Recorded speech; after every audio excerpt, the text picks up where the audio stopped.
Hi everybody, it's Coach Gary, Senior from the Race Club in Coronado on a beautiful day, warm. Summer was over here. Never was going to complain about the heat when I moved to Coronado after living in Florida and Arizona and Phoenix for 30 years. I decided no more complaints about heat, but here we are today. Very warm day, but no complaints. A beautiful day. I have Coach Thomas Henson, our producer, with us today, and we're going to have a great show for you today. Again, I want to reach out and thank all of you for joining our YouTube membership. We keep growing every week. We had some new members join us last week. We thank you for doing that. Sent out a pretty interesting video last week to all of you and hope you enjoyed that one. We'll have a lot more coming for our members who sign up. Go to the YouTube page, click join at the top of the page, and you will receive our probably every 2 weeks you'll get a new video from us, maybe even more often than that, as we select from our library of great videos produced by my son Richard. All right, so today we are going to talk about the 200 IM, one of my favorite events. Those of you who have long-term memory may recall I was an IMer back in the day, having held the world record in both the 200 and 400 IM. Lots changed in the IM, and the swimmers today are much more versatile, much better, stronger, and swim differently. There are a lot of different rules today, but it's still, in my opinion, one of the greatest events in the swimming schedule because it demands such incredible versatility and talent. And you can't just swim a fast IM without training specifically for the IM. So the event we're going to start with is a highlight event, which is the 200 IM short course at the ISL recent meet, which really hosted a star-studded field of great IMers. You had not only Caeleb in there, who did not swim this event in the Olympic Games, but certainly was capable of winning it at the Olympic Games if the schedule had allowed him to do that, which it did not. But you also have Diaceto in there. You've got Duncan Scott, who was second in the Olympic Games, Chase Kalish, who won the 400 IM in the Olympic Games. And it's a pretty stacked field. So it was a pretty interesting race. And the outcome was, I guess, not surprising. From lane one, Diaceto managed a little bit of an upset in beating Caeleb Dressel in an event that I think few would argue that Dressel is the fastest 200 IM, or at least short course, in the world. But that's not what happened on this day. So we're going to take you through the race. I want to show you first a run through. Seo's over here closer to the camera, at the bottom of the screen. And Caeleb's right in the middle. And of course you see Caeleb get off to his incredibly great start, as he always does, with probably a quarter of a body length lead on the rest of the field when he breaks out. Now, this is not, I'm going to tell you, this is not the Caeleb Dressel you're going to see in a championship shave taper 200 IM race. And if you did, you would probably be watching a very different outcome, and you would probably be seeing a world record happen. Excuse me. But Caeleb was obviously not feeling 100%, and that's kind of proven by the fact that the next day, Caeleb bowed out of the ISL for the remainder of the season. Now, I don't know how he was feeling on this day. Probably wasn't at 100. Certainly wasn't at 100%, either by virtue of not being rested, but also, may have been under the weather. We're not sure, and he would be the last guy to tell us. But this is not the Caeleb that we would normally see swimming in a peak shave 200 IM. So how does this race start? Well, if we go back to the beginning, we've got Caeleb, who breaks out half a body length ahead of the rest of the field. Here he is in the fly. His stroke rate on this fly is right around 50 going down and 49 coming back. Now that is very, very slow for Caeleb. What should Caeleb normally be in a 200 IM? He's going to be somewhere north of 55. He swam the 100 fly in Tokyo at a 56 stroke rate, all the way down, all the way back. Of course, he's going to be out at least that stroke rate in his 2 IM. But here he's not, and he's he's breathing one up, one down, which is his normal breathing pattern. And then over in the end lane, you got Sato, who really attacks this race from the beginning. In fact, if you're going to say which 50 Sato won this, it was clearly the backstroke 50 that won this race for Sato. So after the fly, Sato's at a 62 stroke rate, almost catches Caeleb, by the end of the 50. And look at the stroke rate on Sato in lane one. He goes into his incredibly fast stroke rate. I had him at 105 on a stroke rate compared to about 86 for Caeleb. Now, Caeleb is pretty much what you'd expect, 86 to 90 maybe. I think if Caeleb were rested, he would be in the mid-90s on his backstroke stroke rate. But he's not here. He's obviously not feeling 100%. But look at the stroke rate on Sato, 105, and I've forgotten what his split was, but it was definitely the fastest split. There it is. His backstroke 24/7. So on this day, actually he was the same as Caeleb. Is that right? 27.9. I'm sorry, 27.9. There we go. 24/7 in the fly. He was 27.9 in the backstroke. And this is the 50 that really won the race for Sato. Really gets after it.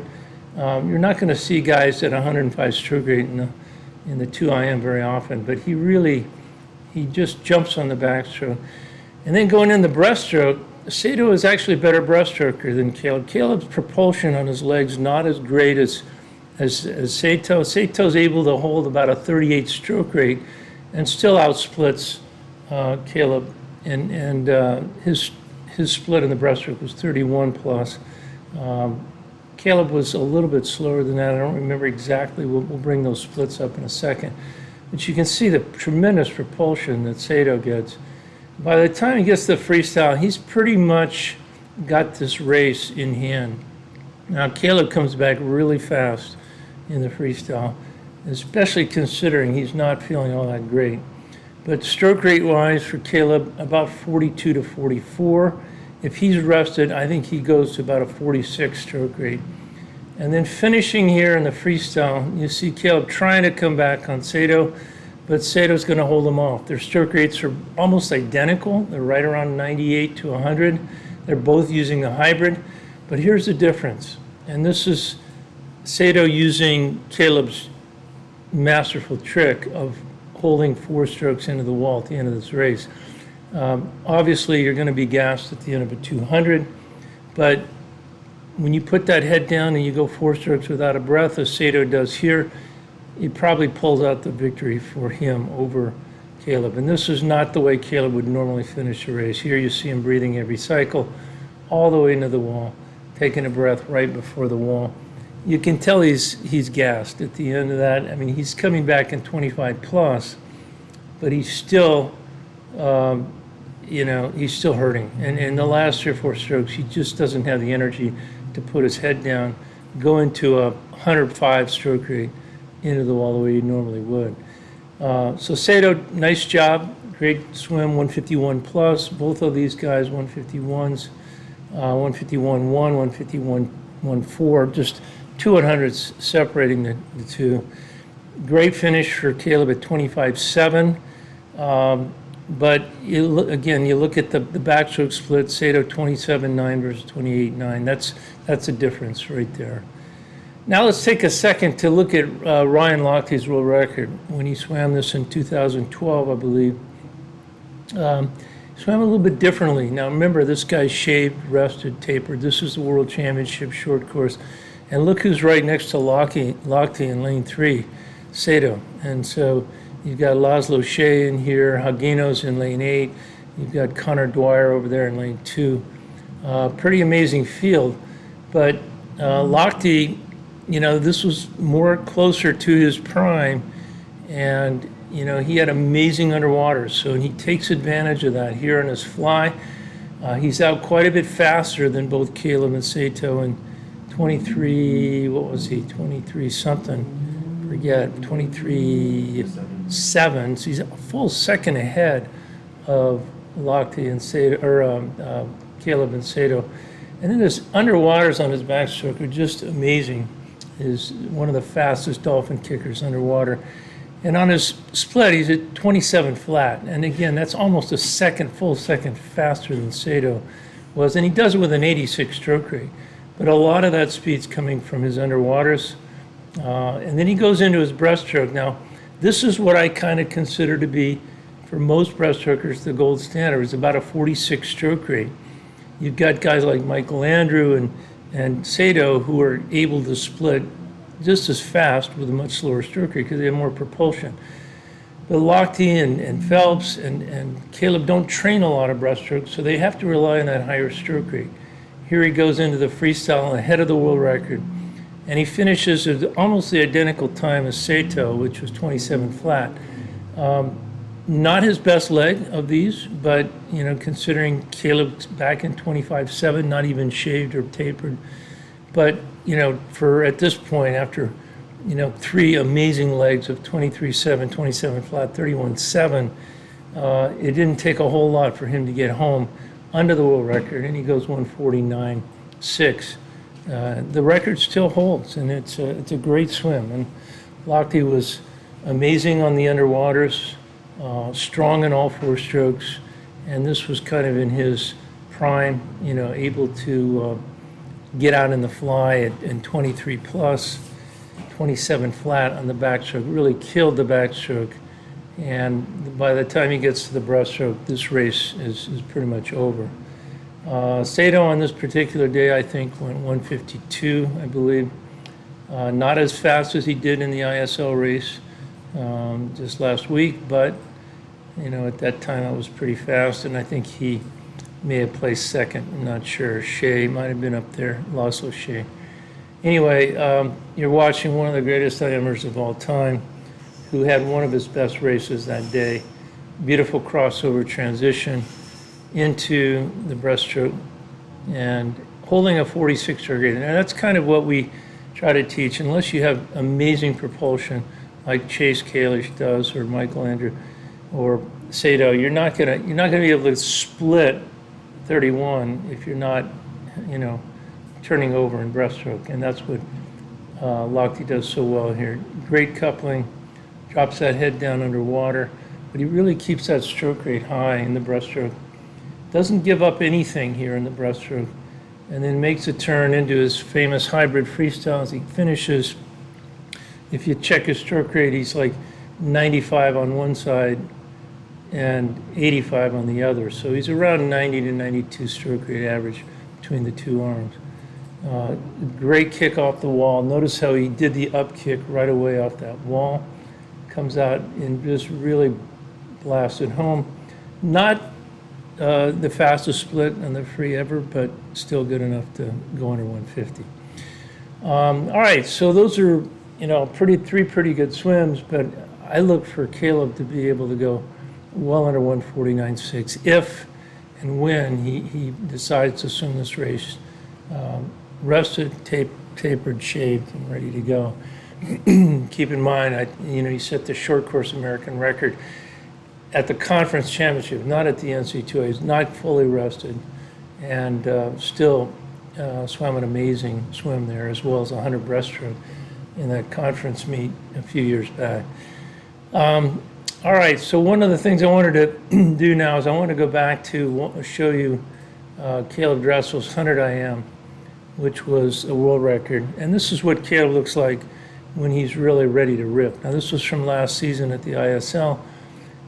You've got Caeleb over there, 3rd lane over.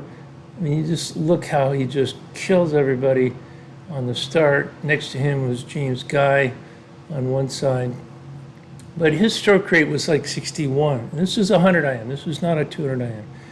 He takes 10 kicks to break out on his backstroke, and he's going at 110 stroke rate compared to like an 86 stroke rate in his 2 IM. Yeah, and this is 100 IM. Now he goes into his breaststroke after a beautiful crossover turn, and he's at a 61 stroke rate. So he is cranking. And he makes the turn, comes off 7 or 8 kicks to break out into like 115 type stroke rate to finish. And this is shoulder. Notice he puts that head down. There's a stroke rate, 116. Notice he puts that head down the last 5 or 6 strokes and just annihilates the end of his race. And that's his normal, but he didn't have the energy, he didn't have the ability to do that in this race last week. This is more typical of the kind of speed that you would see. You're not going to see him turn over like this in the 2IM, but you are going to see much closer stroke rates to this when he swims at 200 IM, rested, shaved, and tapered. He's fast in breaststroke. I mean, you look at that stroke rate, that's up there. That's over 60. That's Adam Peaty kind of stroke rate. And then he comes off that wall with ferocious kicks, 7 or 8 kicks to break out. And he's breathing and recycle with a very fast hybrid, and then boom, boom, boom, boom, boom, shoulder driven, head down, 5 or 6 strokes into the wall, not a breath. And 49.6, I believe, is what his time was here. First guy maybe to go, or was it 49.2? I think it was 49.2. What was his? We'll get his time here in a second, but it was first. It wasn't even the first guy under 50, but he just creamed the world record here in this race. Anyway, he's, in my opinion, the greatest IMer today, but it's always hard for him to swim it because he's always competing at championship races with one of his other events, and it's a really difficult situation for him to ever swim this event when he's completely shaved, tapered, rested, as he was here in this 100 IM. I got to get his time exactly. He was 49.28. Yeah, very fast, very fast. This guy's incredibly powerful. The walls are just amazing. So let's talk a little bit about the crossover transition, because you don't see any of these guys not using a crossover transition in the IM. And this is what we try to teach everyone to do when they come to the race club camps.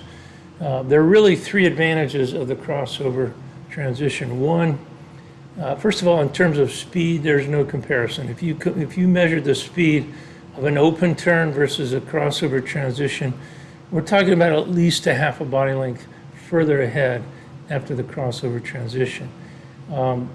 What other options are there on the turn? Well, there's a reverse flip turn. Some people call that a bucket turn. I don't like it because it's disorienting. It's not as fast. It doesn't enable you to see the wall and anticipate the wall. That's the biggest advantage of the crossover. It's the only transition where you actually can see the wall before you make the transition. And by seeing it and knowing where it is, you can actually anticipate that transition before it actually happens. Now, it's a little higher risk because if you don't do it well, you can get disqualified if you get over on your stomach too soon. But it's definitely the most reward. It also enables you to follow or take advantage of the law of inertia. You continue the motion in the same direction.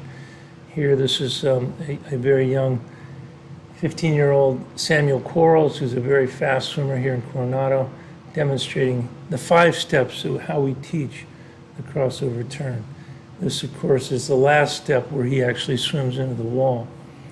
The third advantage of the crossover turn, which is really important, is that you can actually reach the wall a little bit earlier by extending that arm further when you're on your side than you can when you're on your back and you're just going into the wall blindly. So you get there sooner, you anticipate the wall, and you take advantage of the law of inertia. And for those 3 reasons, it is by far the best turn out there. Now, one of the things that people often will tell me, coaches will often tell me, is they don't teach this transition to young swimmers, 10-year-old, 11-year-old swimmers. And I disagree with that. And we're going to do some studies soon comparing a full pull-out in breaststroke with a dolphin kick after a crossover transition and up in swimming breaststroke right away. You might be surprised to learn that there isn't that much difference in the time between doing a full pull-out and doing a dolphin kick and getting up and getting right into the breaststroke. And we've measured it with a lot of swimmers, but we're going to actually use the velocity meter technology, and we're going to do it with Samuel and measure the difference in speed to 8 meters with a full pull out versus doing a dolphin kick and up. And I feel like it's better to teach an 8 or a 9 or a 10-year-old to do a crossover transition legally and then dolphin kick and up. And then as they get older and their aerobic capacity gets greater, then they can go into a full pull out. Anyway, so that's our philosophy here. We feel that this transition is so much better and so much faster than any other kind of transition, that every swimmer who's competitive and is going to swim the IM really should learn how to do it.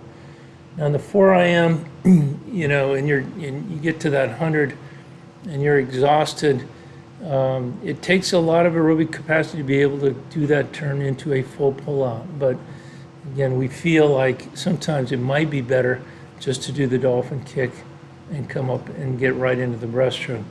There are a number of elite athletes that are now doing that, particularly in the 400 IM, not so much the 2 IM or the 100 IM, where if you have an extremely good pull out, a strong dolphin kick, a great pull down, a great kick out, you're probably going to be faster and use less energy than if you do dolphin kick and get up and start swimming.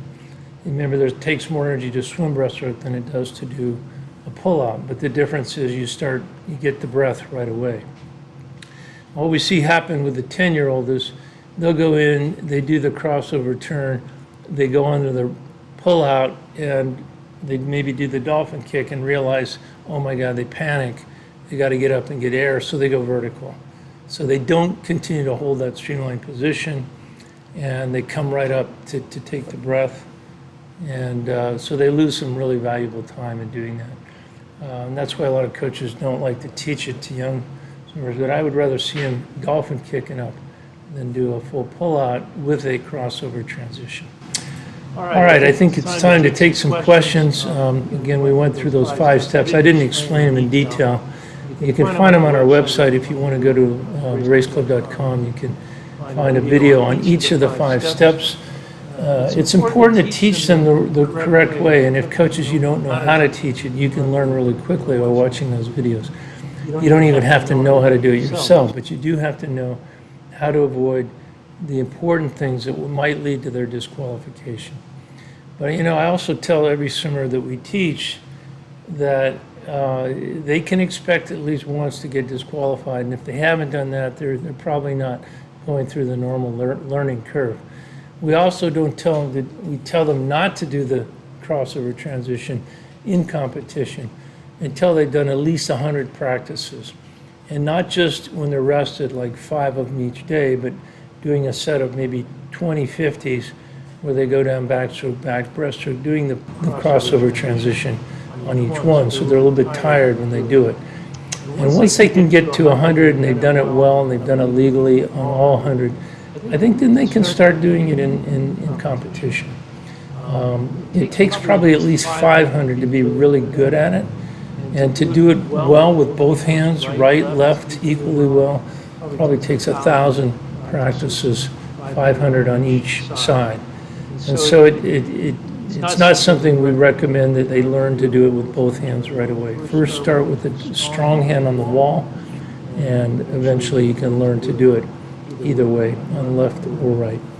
And most of the elite athletes I know of can do it on either side. And that's an advantage if they don't go in front of the ear until that hand has touched the wall. So you keep the arm, you usually bend it coming over the top.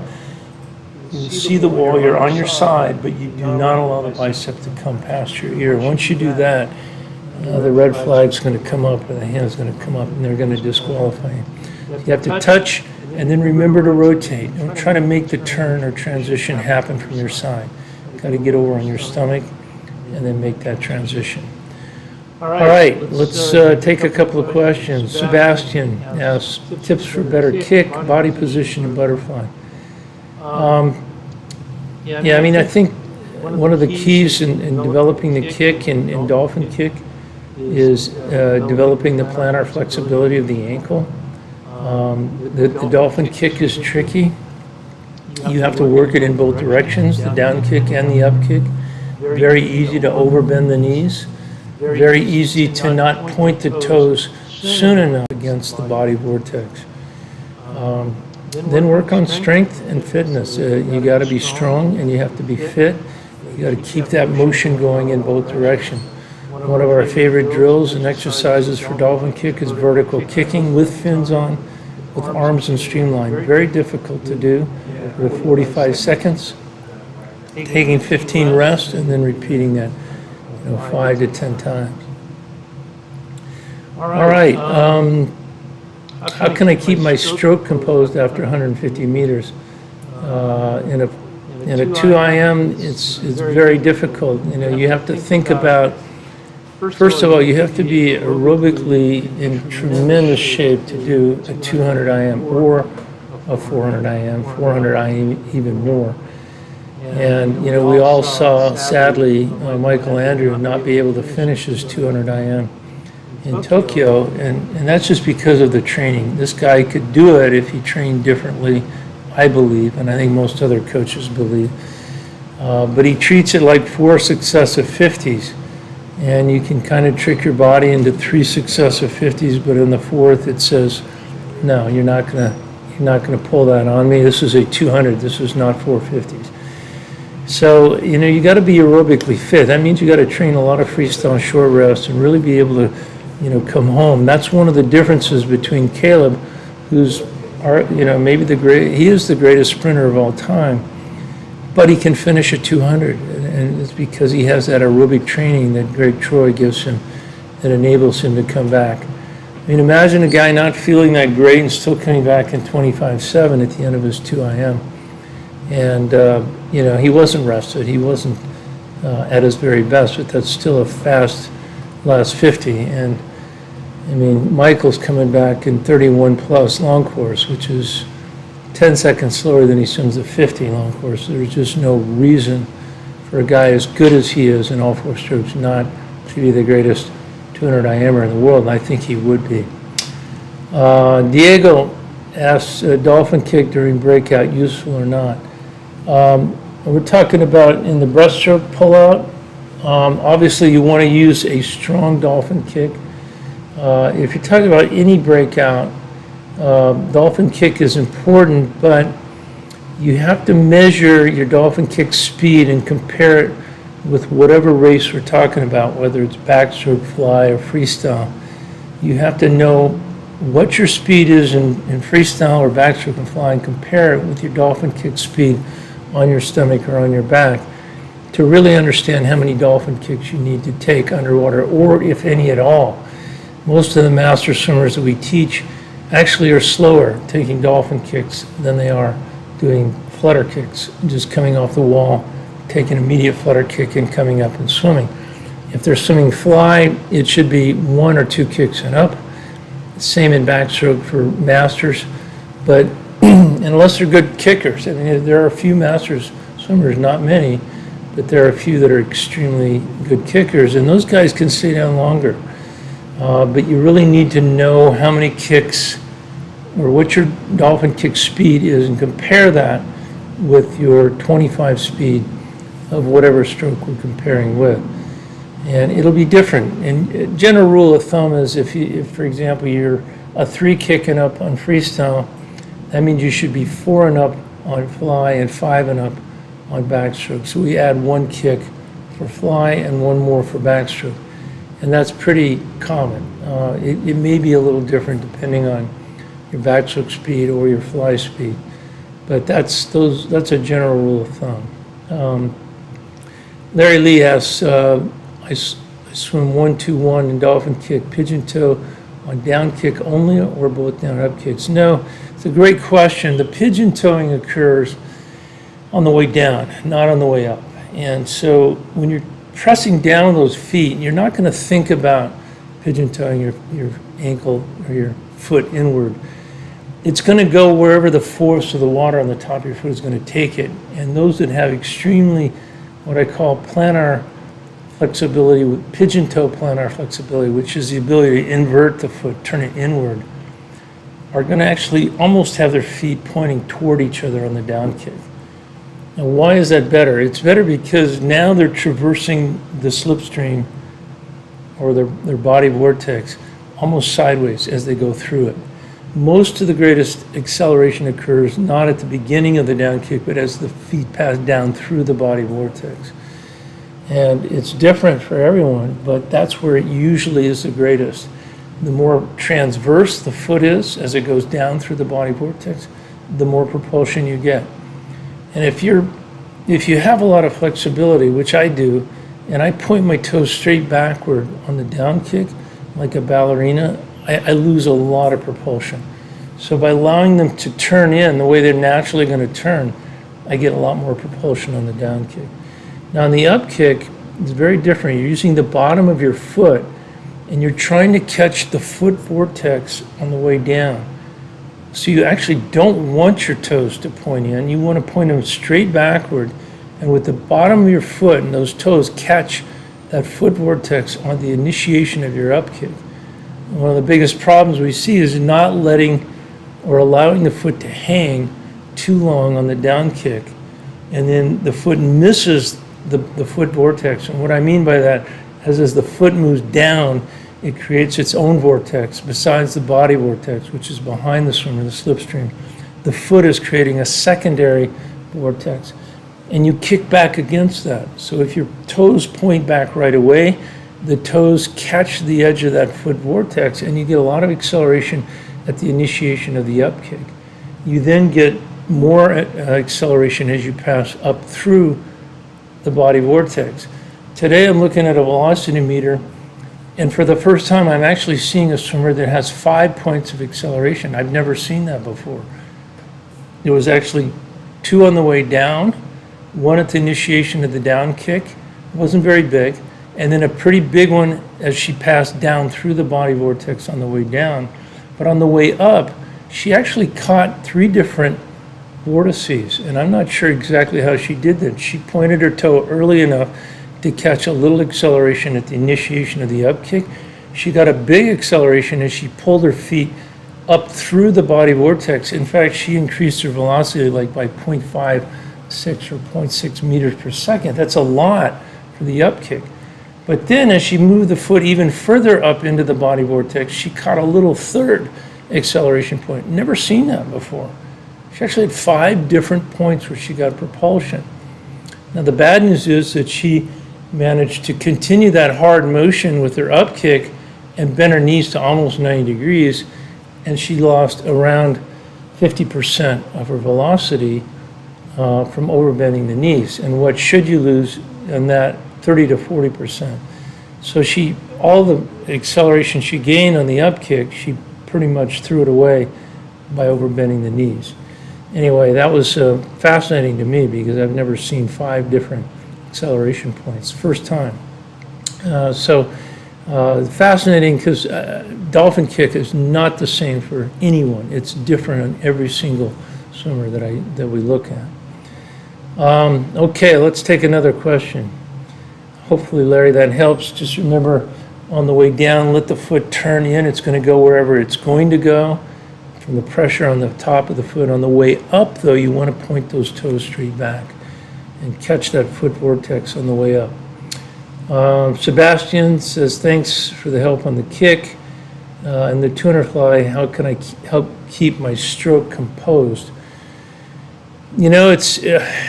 I keep saying this, and I sound like a broken record, but when your legs go in the tuner fly, the ship starts sinking. So if you can keep a strong kick for a 200 fly, then you're going to have a strong swim for a 200 fly. But if your legs die and your kick goes, you're just going to go vertical. You're not going to get the propulsion you need, and you're just going to start slowing down. Then it's survival. So it's really about sustaining harmony, and not trying to be overzealous in the first 50, keeping composure, trying to keep the second, third, and fourth 50s very close in terms of split time. And that means you've got to not only keep the stroke rate pretty much constant, you don't want to change the stroke rate, unlike breaststroke. You want to keep the stroke rate pretty much constant, but the legs have to be strong. That means as you're fatiguing, you've got to kick harder in order to keep the same amount of propulsion. Otherwise, you're going to see your second, your third, your fourth 50s get slower and slower, and that's more typical But if you can hold 8 or 10 50s with short rest, keeping your legs strong through all 8 or 10 of them, you should be able to hold that for 4 50s in a row.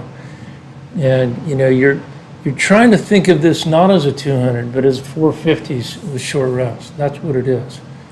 And yet every 50 gets harder because you get fatigued, the lactate starts to go up. You've got to be able to keep that pH normal. You've got to breathe a lot. If you don't breathe, you're going to sacrifice your body at the end of the race. You're not going to be able to finish. But practice holding the stroke rate that you want to hold and the split you want to hold for 50s, second, third, and fourth on 10 50s fly with short rest. And you'll be able to do that 50, 200 fly. You'll be in shape to be able to do it. But if your 50 times aren't sustainable, then you're not going to hold it for 4 50s in a row with a turn. All right. Any other questions we got? Did you answer this one about breath holding, lung capacity? Alex Lobo, any tips on how to have a longer breath holding capacity?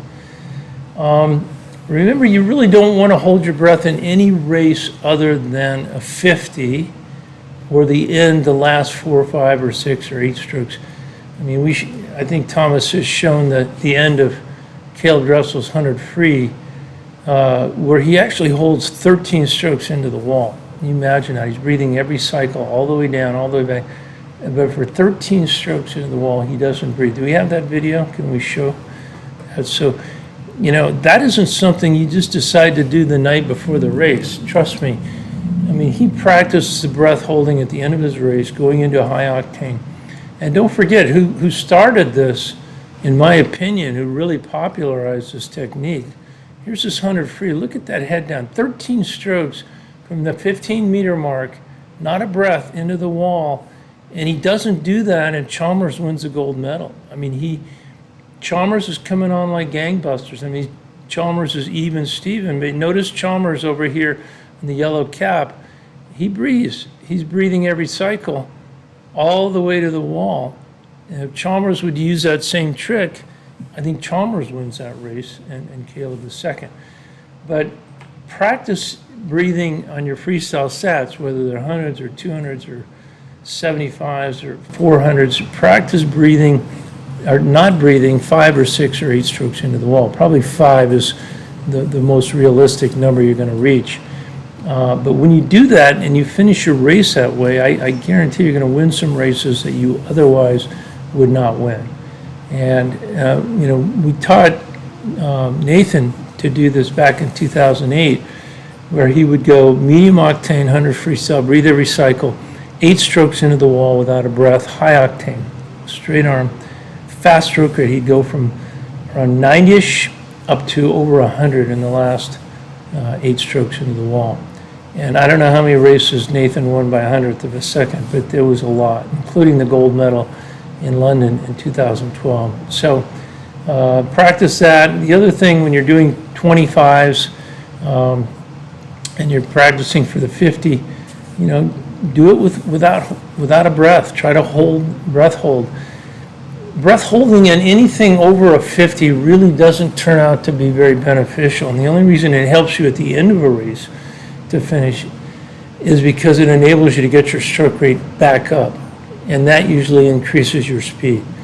But it's really not shown that breathing or not breathing at 100 stroke rate at the same stroke rate, that you really go any faster or much faster not breathing than you do breathing. A lot of the women breathe in a 4-2 pattern, or the Australians breathe every 4th stroke. The reason is in between there, they actually get their stroke rate higher than they do on the breaststrokes. So they go those 4 strokes in a row at a higher stroke rate, take their breath, slow it down, and then go back into a higher stroke rate. And that's what enables them to actually go faster. Now, the question is, should they breathe more or not? It really depends on their aerobic capacity and how they train. Most of the men produce lactate at a higher level, so they need to breathe every cycle. But how Caeleb goes 13 strokes into the wall at the end of that race and speeds his stroke rate up by maybe 10 strokes a minute is just incredible to me that he's able to do that. But the reason is, he trains that way. I mean, that's the way Greg Troy trains him. And he has, for a sprinter, he has just amazing aerobic capacity. All right, let's see, we got another question from Larry Lee. 400 IM short course, what should be the main focus of the first 25 backstroke when you're huffing and puffing? That's a great question, Larry. And when I swam the 400 IM, I always remember coming off the fly and you're really exhausted. It's an exhausting stroke. And, you know, you can't hold back too much in it. You can't lose the race in the fly. You're not going to win it in the fly, but you got to be in contention. I used to use, in the 4 IM, I would use the first 50 of the 100 backstroke almost to recover. And then I'd make the turn at the 50, and it was like I'd get a second win. And that's where I really would pick up stroke rate, pick up speed. And that's often where I won my 400 IMs, was in that second 50 of backstroke. What you don't want to do is come off that fly and go into a 70 stroke rate or a 65 stroke rate. You got to have that stroke rate up. In the 4 IM, it should be around the 82 range, 80 to 82. Again, depends on your kicking speed, but it should be around 80. And you got to hold that stroke rate, but you do have to get a little bit of a recuperation in the first 50, and then you pick that stroke rate up just slightly on the second 50. Tristan Dorville says, I have a meet in about 3 weeks. Haven't been to a meet in 2 years. Any advice for getting back in the zone, especially for tough races? Well, Tristan, unfortunately, it's going to be a rude awakening for you. I hate to say this, but there's no real preparation for meets other than swimming in meets. So when you don't get to swim in meets, and you go a long time, you get up on that block and you haven't been in the water for 30 minutes or an hour, your body goes into shock, and it will. So how do you prepare for that? Well, you need to go to more meets, and if you don't have more meets to go to, then on a Saturday, stand up and do what we call an anaerobic threshold set. Do 3 100s on 5 minutes and go just like you're in a race, like in a meet, maybe even 10 minutes, it doesn't matter. But you have to train your body to race, and that's how you do it. If you don't do that, you're going to find your body's going to just go into shock. You won't know how to deal with the lactate that you produce, and it's not going to be pretty at the end of the race. So hopefully that helps. Sebastian, what should I do to drop my 400 freestyle every time I swim it? Well, train aerobically. That's an aerobic event. You need to train a lot of distance, short rest.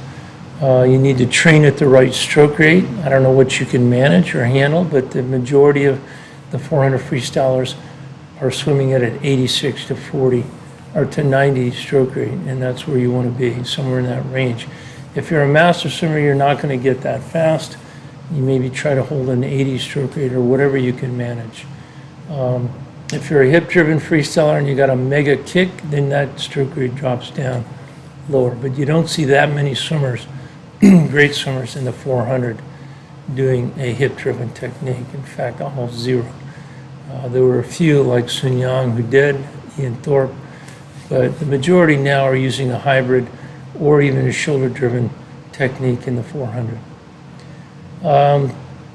Great, I think, any other questions? Yeah, one interesting question here on the crossover turn from Nick. Yeah, Nick Tan asks, have you ever seen a crossover turn executed by rotating the opposite direction?